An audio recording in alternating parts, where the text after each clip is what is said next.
The phone vibrates in my purse as I sit in the front pew, tears streaming down my face. My sister's casket gleams under the church lights, her portrait smiling serenely beside it. I know it's Greg calling without even looking. He's been blowing up my phone since I left for the funeral this morning, demanding I come home to play hostess for his family gathering. I step outside to answer, bracing myself. "Where the hell are you?" Greg snarls through the phone. "You need to leave that funeral right now and get back here. My mother and cousins are waiting." "Greg, please," I whisper, my voice shaking. "It's my sister's funeral. I need to be here for my family." "I don't care. You have responsibilities at home. If you're not back here in an hour, don't bother coming back at all. I'll send you divorce papers tomorrow." The call ends abruptly. I lean against the cold stone wall, my body trembling. 10 years of marriage to Greg, and it's come to this. Threats and ultimatums on the day I bury my sister. I think back to how we met in college, how he swept me off my feet with grand romantic gestures. I was young and naive, mistaking his possessiveness for love. Soon after our wedding, he convinced me to quit my job and become a housewife, while his domineering mother Janice constantly criticized my every move. Slowly, insidiously, they chipped away at my confidence and independence. The church doors creak open and my brother-in-law Steve emerges. "Lana? Is everything okay?" I shake my head, fresh tears spilling over. Steve puts a comforting arm around my shoulders as I pour out the details of Greg's latest threat. "This isn't right," Steve says firmly. "No one should be treated this way, especially by their husband. You need to put your foot down with Greg." "How? He controls everything, the money, the house, and he'll turn our son against me if I try to leave, just like his mother did to him." Steve looks me straight in the eye. "Lana, listen to me. You are stronger than you know. Don't let them bully you anymore. If not for yourself, then for Mason. He needs you to stand up and show him this isn't normal or okay." I let out a shuddering breath. Deep down, I know Steve is right. For years, I've made excuses, hoping Greg would change. But the cycle of control and cruelty only gets worse. I think of my bright, sweet boy, and my heart clenches. I can't let him grow up thinking this is what a marriage should be. "I'll try," I promise Steve. "I don't know how, but I'll try to be strong. For Mason and for myself." As we walk back into the church, I square my shoulders, preparing for the battle ahead. Confronting Greg and Janice won't be easy, but for the first time in a decade, I feel a flicker of determination amid the fear. I will find a way to break free, no matter what it takes. For my son and for the woman I used to be, the one I'm slowly discovering still exists beneath the years of oppression. This is just the beginning. After the funeral, I find myself lingering in the church parking lot, dreading the confrontation waiting for me at home. Steve approaches, his brow furrowed with concern. "Lana, I couldn't help overhearing your conversation with Greg earlier," he says. "The way he spoke to you, it's not right. No one deserves to be treated like that." I avert my gaze, shame burning in my throat. "It's fine, Steve. I'm used to it." "But you shouldn't be," he insists. "Lana, I know it's not my place, but I care about you. And I can see how much you're hurting. You need to stand up for yourself." Tears sting my eyes. "I don't know how. Greg, he controls everything. The money, the house. He's even threatened to turn our son against me if I try to leave." Steve's jaw clenches. "That's not love, Lana. That's abuse. You deserve so much better." His words hit me like a punch to the gut. Deep down, I've always known the truth, but hearing someone else say it out loud makes it impossible to ignore. "I'm scared," I whisper. "Greg and his mother, they've broken me down for so long. I don't know if I have the strength to fight back." Steve places a hand on my shoulder, his eyes fierce with determination. "You're stronger than you think, and you don't have to do this alone. I'm here for you, and I know your family will support you too." I take a deep, shaky breath. "Thank you, Steve. I don't know what I'd do without you." "You've got this, Lana. One step at a time, and remember, you're not just doing this for yourself, you're doing it for Mason too." His words echo in my mind as I drive home, my heart pounding in my chest. He's right. I can't let my son grow up thinking this is normal. I have to be strong, for both of us. When I pull into the driveway, Greg is waiting on the porch, his face twisted with anger. Janice hovers behind him, her lips pursed in disapproval. "Where the hell have you been?" Greg demands as I climb out of the car. "I told you to come home hours ago." I square my shoulders, meeting his gaze head on. "I was at my sister's funeral, Greg. Where I needed to be." "Needed to be?" he scoffs. "What about what I need? What about your responsibilities here?" I have a responsibility to my family, too, I say, my voice trembling slightly, and I'm done letting you control every aspect of my life. Greg's eyes narrow. What did you just say to me? I take a step forward, my heart hammering against my ribs. I want a divorce, Greg. I can't live like this anymore. Rage contorts his features. You ungrateful bitch, he snarls, raising his hand as if to strike me. I flinch, bracing for the blow, but it doesn't come. Instead, Janice steps forward, her voice dripping with venom. If you even think about leaving, I'll make sure you never see your son again, she hisses. I'll turn him against you so fast your head will spin. Fear claws at my throat, but I force myself to stand my ground. No, you won't. I won't let you poison him the way you've poisoned Greg. Greg's face reddens with fury. You're not going anywhere, he growls. You're nothing without me. Do you understand? Nothing. I look him straight in the eye, a newfound strength surging through me. You're wrong, Greg. I'm everything without you, and I'm done being your punching bag. With that, I turn on my heel and march inside, slamming the door behind me. My hands shake as I lean against it, adrenaline coursing through my veins. I know this is just the beginning. Greg and Janice won't let me go without a fight, but for the first time in years, I feel a flicker of hope amid the fear. I'm ready to take my life back, no matter what it takes. The moment I step inside the house, Greg is on me like a rabid dog. He grabs my arm, his fingers digging into my skin hard enough to leave bruises. You think you can just walk away? He snarls, his face inches from mine. After everything I've done for you? I try to pull away, but his grip only tightens. Let go of me, Greg. Not until you come to your senses. You're not leaving me, Lana. I won't allow it. Janice appears in the doorway, her arms crossed over her chest. You should be grateful Greg ever married you in the first place, she sneers. Who else would want a pathetic, useless woman like you? Anger flares in my chest, hot and bright. I'm not useless, I snap, and I'm not going to let you treat me like this anymore. Greg barks out a harsh laugh. Oh, really? And what are you going to do, huh? You have no money, no job, no skills. You're nothing without me. I wrench my arm out of his grasp, my skin throbbing. I'll figure it out. Anything is better than living like this. Janice steps forward, her eyes glittering with malice. If you even think about leaving, I'll make sure you never see Mason again. I'll tell him what a selfish, horrible mother you are. He'll hate you forever. My stomach twists at the thought of losing my son. You can't do that. The courts won't let you. Courts? Greg scoffs. You really think you can afford a lawyer? I control all the money, remember? And I'll make sure you don't see a dime. Fear claws at my throat, but I force myself to stand tall. I have friends, family. They'll help me. Janice laughs, cold and cruel. Your family? They've never approved of you, Lana. They think you're a failure. And your friends? What friends? We're all you have. Tears sting my eyes, but I blink them back. I won't let them see me break. That's not true. I have people who care about me, who believe in me. Greg's face twists with rage. You ungrateful bitch, he spits. After everything I've given you, this is how you repay me? By tearing our family apart?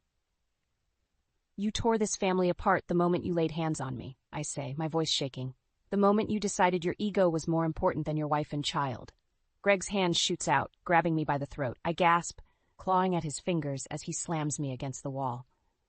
You're not going anywhere, he growls, his breath hot against my face. You belong to me. Do you understand? You'll never escape me. Black spots dance in my vision as I struggle for air. Just as I'm about to pass out, Greg releases me, letting me crumple to the floor. Get out of my sight, he snarls, and if you ever try to leave again, I'll make you regret it. I stagger to my feet, my throat burning with every breath. Janice smirks at me as I stumble past her, her eyes gleaming with triumph.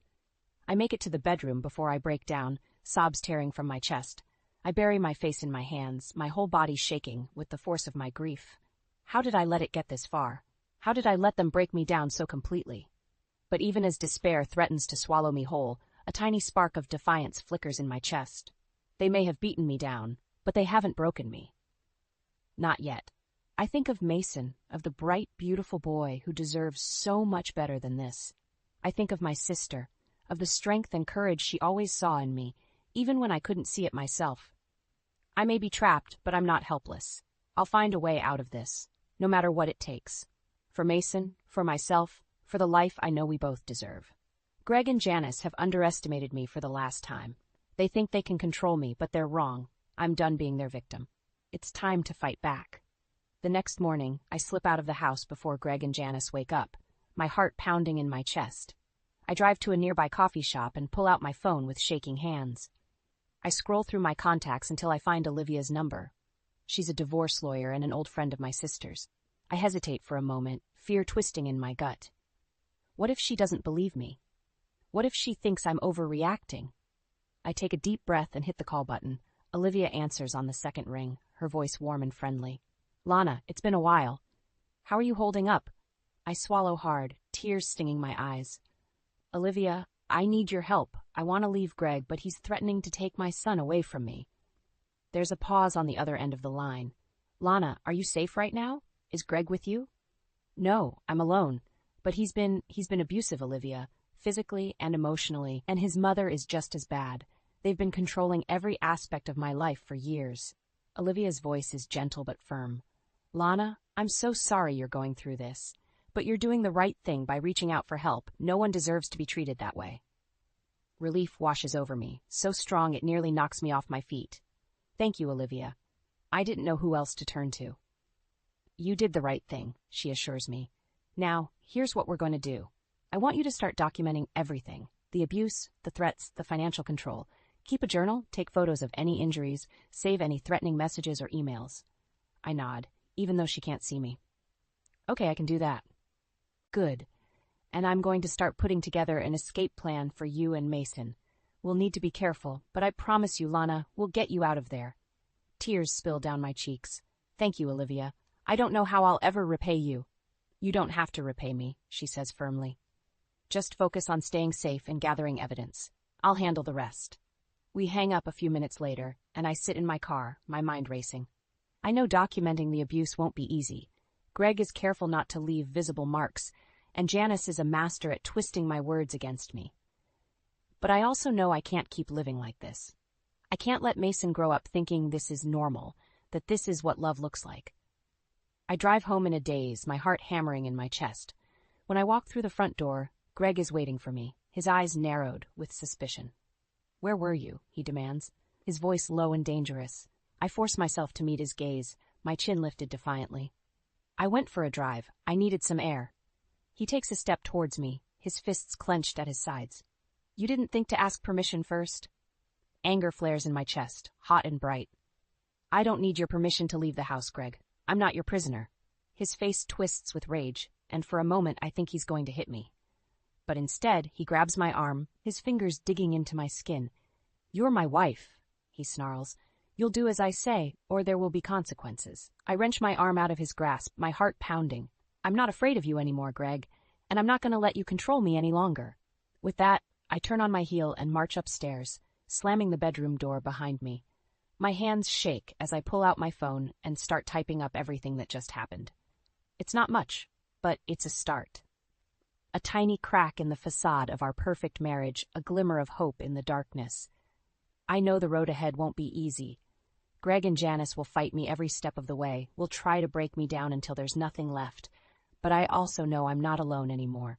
I have Olivia in my corner, and the truth on my side. And for the first time in years, I feel something stirring in my chest. A flicker of strength, of determination. I'm ready to take my life back, one piece at a time, and heaven help anyone who tries to stop me. Over the next few weeks, I pour all my energy into documenting Greg's abuse and gathering evidence of his financial misconduct. I take photos of the bruises on my arms, save threatening voicemails and emails, and keep a detailed journal of every incident. But the more I stand up for myself, the more volatile Greg becomes. He flies into rages over the smallest things, smashing dishes and punching holes in the walls. Janice only adds fuel to the fire, whispering poisonous words in his ear and reminding me of my place. One evening, I come home from a meeting with Olivia to find Greg waiting for me in the living room, a cruel smile on his face. I've been doing some thinking, he says, his voice deceptively calm, and I've decided you don't need a car anymore, or a phone, for that matter. My stomach drops. What are you talking about? He holds up my keys and my cell phone, dangling them in front of me like a cat toying with a mouse. I'm cutting you off, Lana. No more sneaking around behind my back. No more secret meetings with your little friends. Panic rises in my throat. Greg, you can't do this. I need my car to take Mason to school, to run errands, and my phone is my only lifeline. He laughs, cold and cruel. You don't need a lifeline. You have me, remember? I'm all you need. Rage boils up inside me, hot and fierce. Give me my keys and my phone, Greg. Now. His eyes flash with anger, and he takes a step towards me. Or what? What are you going to do, Lana? Run crying to your lawyer friend? Go ahead, tell her how I'm such a monster for trying to keep my family together. I stand my ground, my heart pounding in my chest. Olivia knows the truth, Greg. She knows exactly what kind of man you are, and she's going to help me leave you, no matter what it takes. His face twists with rage, and he grabs me by the shoulders, shaking me hard. You're not going anywhere, do you hear me? You're mine, Lana. Mine. I shove him away, my whole body trembling. I'm not your property, Greg. I'm a human being, with my own thoughts and feelings and desires, and I'm done letting you control me. He stares at me for a long moment, his eyes dark with fury. Then he turns and storms out of the room, slamming the door behind him. I sink to the floor, my legs giving out beneath me. Tears stream down my face as I wrap my arms around myself, trying to hold myself together. I know I can't back down now. Greg will never let me go willingly, will never admit to his own cruelty and abuse. If I want to be free, I'll have to fight for it with everything I have. The next day, I meet with the private investigator Olivia hired to look into Greg's financial dealings. He hands me a thick folder, his face grim. It's all there, he says. Bank statements, emails, recordings of phone calls. Your husband has been embezzling money from his company for years, funneling it into offshore accounts. I flip through the pages, my heart racing. With this evidence, I can not only secure a divorce, but also make sure Greg faces the consequences of his actions. I thank the investigator and head home, the folder tucked safely in my purse. When I walk through the front door, Greg is waiting for me, his face twisted with suspicion. Where have you been? He demands. I meet his gaze head on, my chin lifted defiantly. I was taking care of some business. Business that's going to change everything, Greg. His eyes narrow, but before he can say anything, I push past him and head upstairs. I lock myself in the bedroom and pull out my phone, dialing Olivia's number with shaking fingers. It's time, I say when she answers. I have the evidence we need. Let's take this bastard down. Olivia's voice is fierce with determination. I'm on my way, Lana. Hang tight. We're going to end this once and for all. I hang up the phone and take a deep breath, my heart pounding in my chest. The final showdown is coming, and I'm ready to face it head on. Greg and Janice may think they've beaten me down, but they have no idea what I'm capable of. They've underestimated me for the last time. It's time to show them what a woman scorned can do. The confrontation comes sooner than I expect. I'm in the kitchen, making dinner and trying to calm my racing heart when Greg storms in, his face twisted with rage. You stupid bitch, he snarls, slamming his fist on the counter. You think you can outsmart me?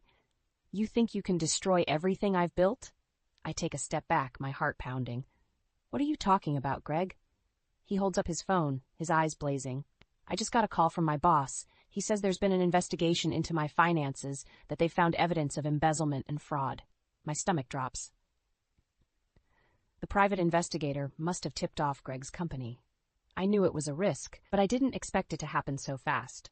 Greg, I don't know what you're talking about, I stammer, trying to keep my voice steady. He grabs me by the arm, his fingers digging into my skin. Don't lie to me, Lana. I know you're behind this. You and that lawyer friend of yours, trying to ruin me. I wrench my arm out of his grasp, anger boiling up inside me. You ruined yourself, Greg. You're the one who's been stealing money, lying to everyone. You're the one who's been abusing me for years. His face twists with rage, and he lunges at me, his hands wrapping around my throat. I gasp for air, clawing at his fingers as he slams me against the wall. You're nothing without me, he hisses, his breath hot against my face.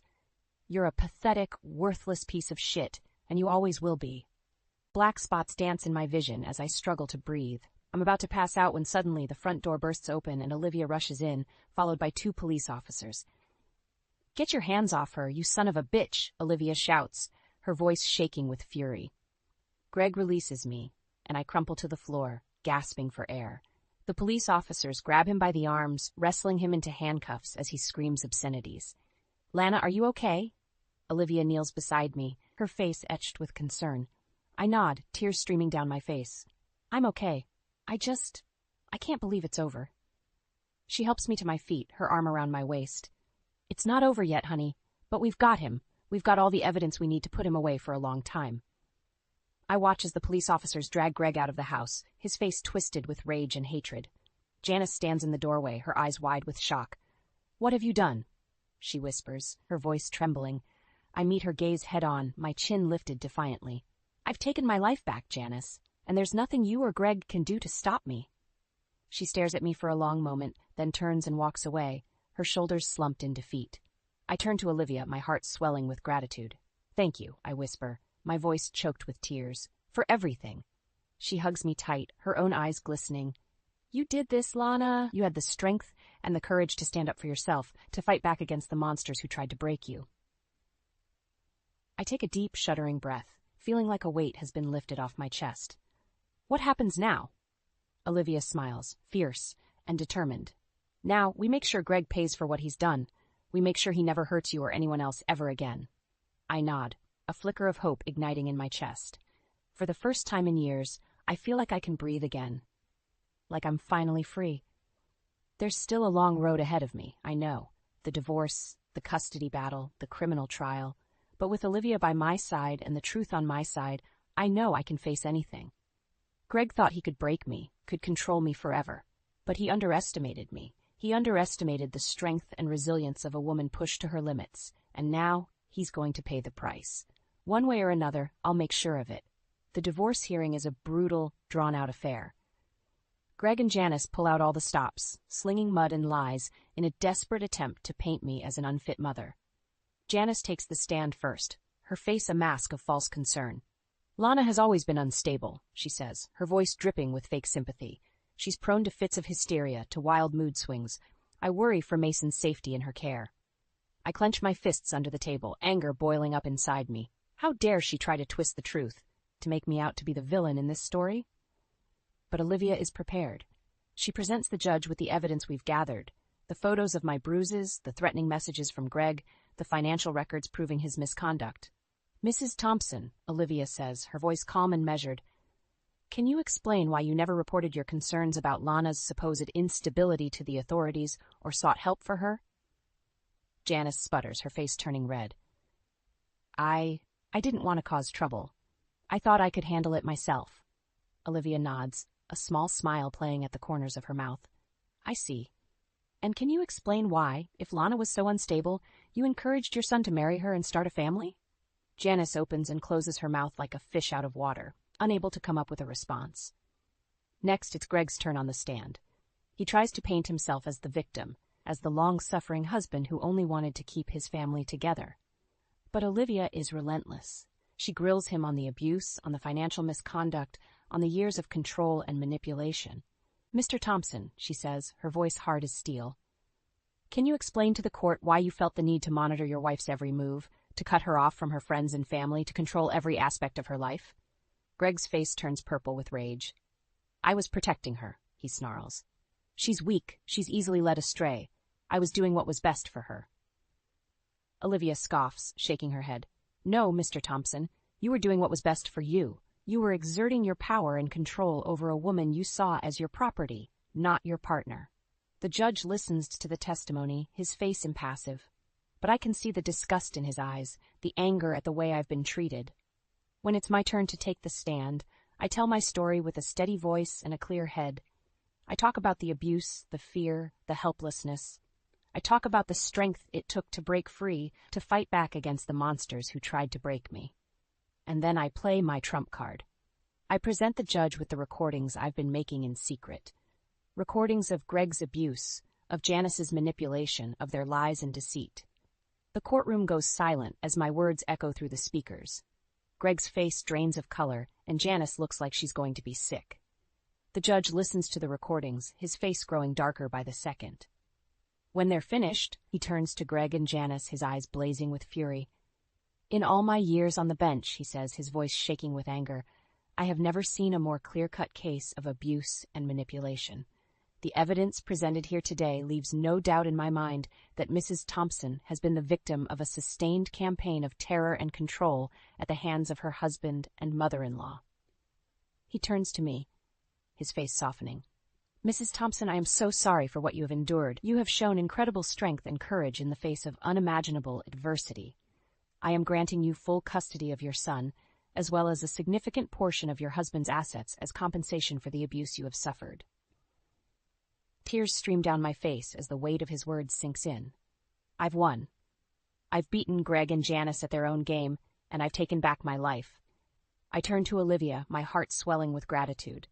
Thank you, I whisper, my voice choked with emotion. For everything. She hugs me tight, her own eyes glistening. You did this, Lana. You had the strength and the courage to stand up for yourself, to fight back against the monsters who tried to break you.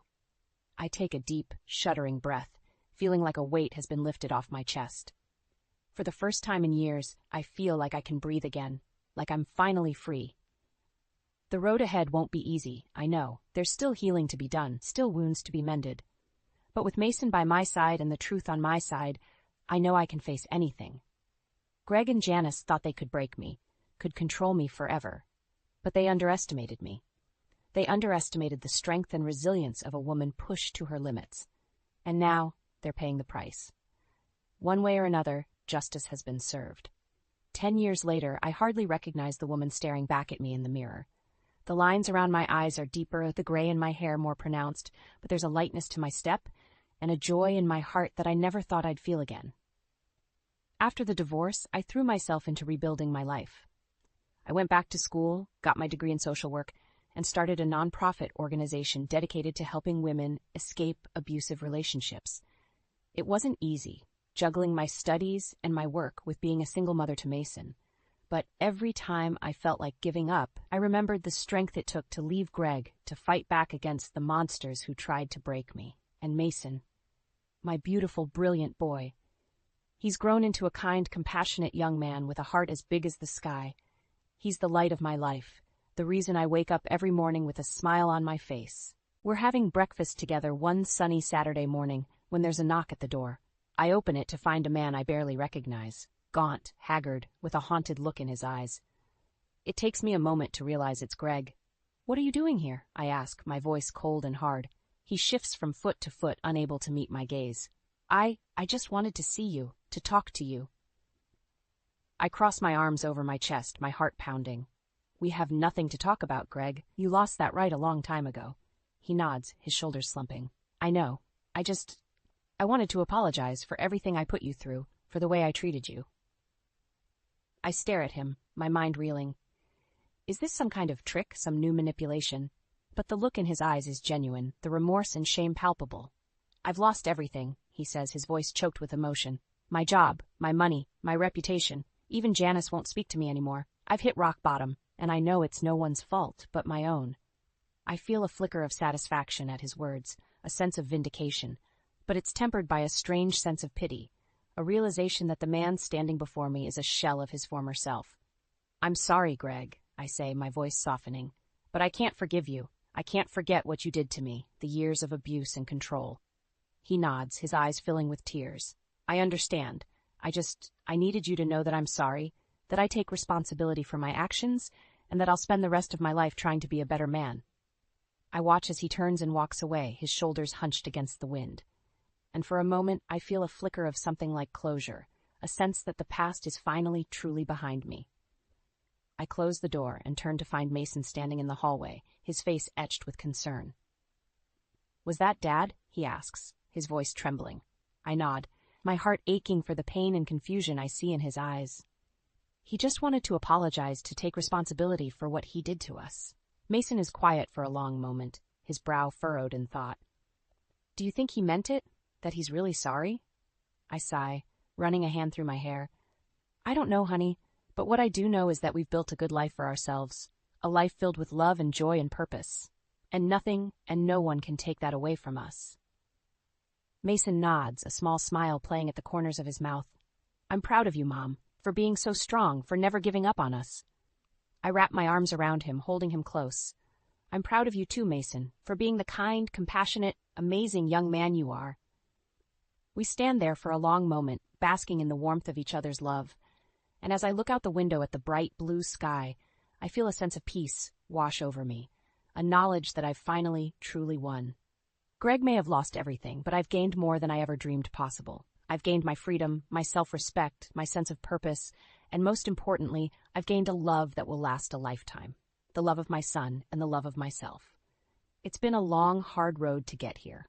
But as I stand in the sunlight, my heart full and my head held high, I know that every step of the journey was worth it. I am a survivor, I am a warrior, and I am finally truly free.